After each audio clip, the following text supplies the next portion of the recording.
Hey guys, Marcos Villegas here in this very, I guess, unique spin on top 10 list or just top list in general for a year-end review segment. Now, we all love lists. We all love to see like the top fights of the year, the top knockouts of the year. We all give our fighter of the year reviews and all that sort of stuff. But I decided to make a little spin on it, and I'm going to go ahead and review the top 3 absolutely worst fights of 2014, fights in which had no business whatsoever being made, fights that made us scratch our heads and wonder why, and really wonder why we're still fans of boxing. So I'm going to list my top 3 of 2014, but before I get that list started, let's start with the honorable mention of 2014, and that unique and honorable distinction goes to a fight that happened just a few weeks ago in Canada, in Quebec City, which pitted the lineal light heavyweight champion of the world, Adonis Stevenson, taking on very unheard of, unheralded Dmitry Sukhotsky, in which Stevenson beat him via KO brutally in a fight that made it very apparent Sukhotsky had no business being in the ring whatsoever with Adonis Stevenson. Now, why is this a fight that it had no business whatsoever being made? Well, for one, let's give a little background of the situation. Adonis Stevenson is the lineal light heavyweight champion of the world at 175 pounds. That means he beat the man to be the man, as Ric Flair would say. He went ahead and knocked out Chad Dawson. He came into this 2014 and took on Andreas Fonfara in a fight that had a lot of people still wondering, why are you fighting this Fonfara guy if there's Pascal, there's Kovalev, there's Hopkins wanting to have fights with you that are still on the radar? Why is this fight happening? He went ahead and did that fight. I'll give Fonfara credit because he did very well. He knocked down Stevenson, and Fonfara was also a former world champion as to why that fight in particular didn't make it on this list. He was a world champion. Fonfara, even though he wasn't, I guess, the best opponent, he was ranked and he won a world title, so that leaves a little bit of credence to him as an opponent. So Stevenson goes from there to this fight, and he leaves a Pascal fight on the table. He would have made more money, would have got more, I guess, props for fighting a Pascal. A Pascal fight would have been competitive. You could give the advantage to Stevenson, but there'd be a lot of people saying, you know what, I think Pascal would win. And he leaves that. He says, nah, I'm not going to do that fight. I'm going to fight this guy by the name of Sukhotsky, who's challenged for a world title 3 years ago, but since then hasn't really done much in the light heavyweight division, hasn't fought the type of opponents that I fought. And I'm going to go ahead and give him a chance at the lineal light heavyweight championship of the world. Not a good choice. Not a good idea at all because fans were pissed. I read your guys' tweets. And really, how does a guy who's the light heavyweight champion of the world, who's lineal, go from having such a great year prior in 2013 to having 2 so-so matchups with guys who aren't really the top of his division? We want to see him fight Pascal. We want to see him fight Hopkins, Kovalev. Everybody wants to see that Kovalev fight. He's the man right now by many accounts, by many people. And the reason why people think he's the man right now is because of the competition that Stevenson has been facing in this year. No knock to Stevenson. I'm sure he wants these fights, but it's really a manager issue, I believe, on that part. So that's another thank you, Al Heyman, for that matchup. And that's the honorable mention for this list. Now let's go ahead and get this party started. Let's get the top 3 worst fights of 2014 started and underway. And the number 3 fight that should have never been made, that had people just questioning it and wondering, well, why is this fight even happening? And I love this guy. This guy's a great fighter. Was Leo Santa Cruz versus Manuel Roman on the undercard of Mayweather versus Maidana 2.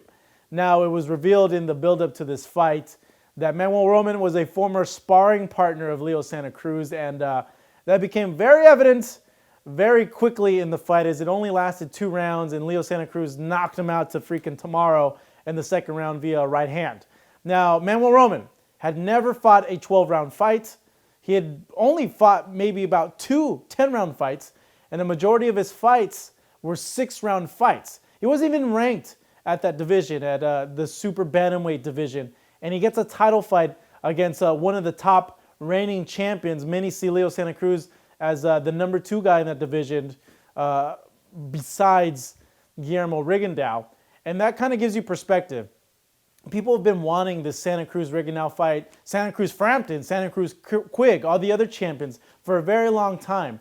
And Leo himself has stated he wants those fights. So for all that background stuff to happen, for a guy, like I mentioned, was a sparring partner and not even ranked, and list of opposition was just completely terrible, to get a title shot and then be a co-headliner. It's a co-main event on Mayweather versus Maidana. That's a horrible fight, man. That fight should not be happening. You guys were not happy and you voiced your opinions. You guys, I guess, want to see, not I guess, you guys want to see the Rigondeaux fight, the Frampton fight, the Quigg fight. I think that's really, in talking with Leo Santa Cruz, it's a fight that he truly wants to make happen. But the business of boxing, you got Al Heyman again pushing his influence. So that's number 3 on the list. Thank you, Al Heyman. Let's go ahead and get number 2 on the list, which is a fight that really could have been number 1 on many of your guys' list. And that is when lineal 140-pound champion Danny Garcia went inside the ring and faced Rod Lightning Salka, or who I like to call Hot Rod Salka. Now, Rod Salka, props to him for just stepping in the ring and going up against a guy like Danny Garcia. But Rod Salka moving up in weight from 135, a division in which he was not even ranked in the top 10. I think he was like number 70-something, 73. And he goes and he gets a title shot in a division that he's never had a fight in. And he gets it against the number 1 guy in the division, the guy that beat the guy to be the guy. Danny Garcia went ahead and fought Amir Khan, who was the underdog. He was the underdog in that fight against Amir Khan. He knocked him out. And he goes and he fights Lucas Matisse. Once again, the underdog, even though he's the champion, he's the underdog in that fight and convincingly beats Lucas Matisse. And then he goes and he fights Herrera, who, you know, some people were kind of wondering why a fight with Herrera. But as we saw, Herrera's no joke. He's a legit contender.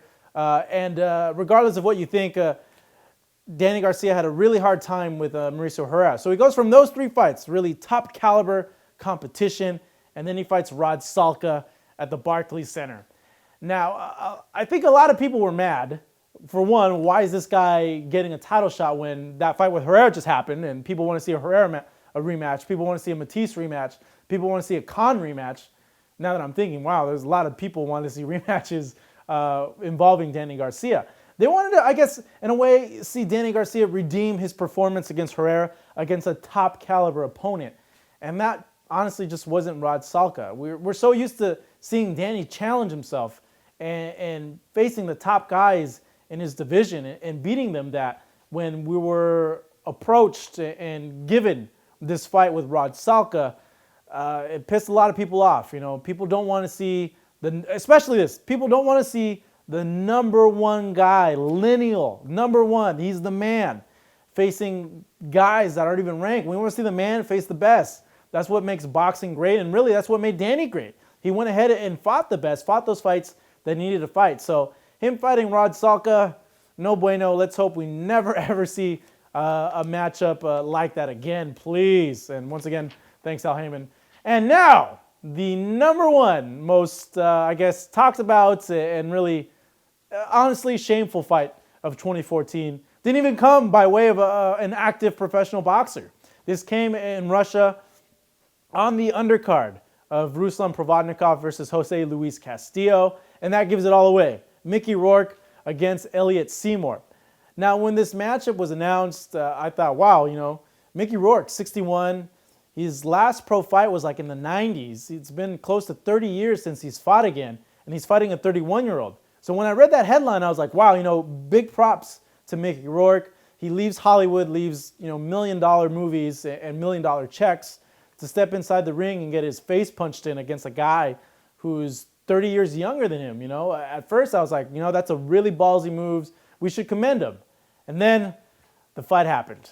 And we saw the first round, and we saw the 31-year-old Elliot Seymour, who, even though had a record of 1-9, he's still facing a 61-year-old. So that still got me like, you know what? I'll look past that record because he's facing Rourke, who's not an active fighter. This is not his professional full-time thing. I'll look past that. But then that first round just made me shake my head and say, you know what? This 31-year-old is fighting like an 81-year-old. What's going on here? He wouldn't throw any punches, Rourke was having his way with them, and even Rourke kind of looked like he was having fun in there. Like, I don't know, to me it didn't look like a serious fight in that first round. It looked like Rourke was just messing around. And then it happened, and it happened, and it happened again. You know, nothing was going on. Many people online were like thinking, you know what, this fight's a joke. What's going on here? And then the body shot knockout happened. And when I saw that, I didn't know what to believe, to be honest. I looked at it and I'm like, wait, was that even a flush punch? Like, what happened? This guy had to have taken a dive.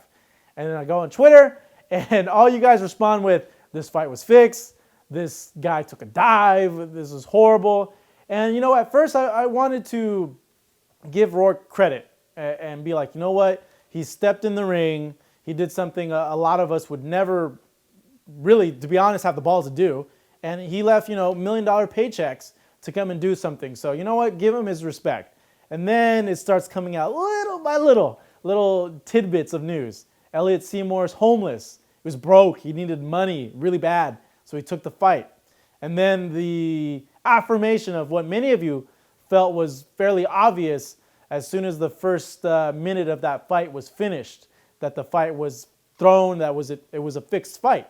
And the news comes out that Elliot Seymour threw the fight, that it was just a publicity stunt for Mickey Rourke, and that these kind of things, these kind of behaviors, just give a black eye on boxing, man. We don't need this stuff in boxing. We don't need fights that are thrown and fixed, and we don't need, you know, sideshow attractions like this in which a guy who's 1-9, who's homeless, needs a lot of money, throws a fight for Mickey Rourke. Come on, you know, like, the sport's better than this. There's a reason why this fight didn't happen in America. It happened in Russia. But even Mickey Rourke, he comes from a respected camp. And why throw the fight? Why do something like that? Well, what does it do for you? What does it do for boxing? It just makes everybody involved look bad. And now look what happens. You know, they're gonna find out if this fight was fixed. Like, if you're hiding something, that goes for any fight. Like, if it's a horrible fight, you're gonna hear about it and you're gonna find out. So don't do it. That's, I guess, the message I leave for 2015. Please just concentrate on making the best fight the best. That's what makes boxing great. That's what made 2013 so great, is finally we got to see the #1 guy take on the champion and not these other fringe contenders or these other guys that are ranked 6, 7, 8. We saw the best fight the best. And we're hoping for 2015 we get more of what we saw in 2013, and really we don't get any more Rourke versus Salkas or all that mess that I just talked about. So those were the absolutes, I guess, worst fights of 2014. They're bad. I even feel bad saying worst because I like a lot of these guys in these fights. They're great fighters.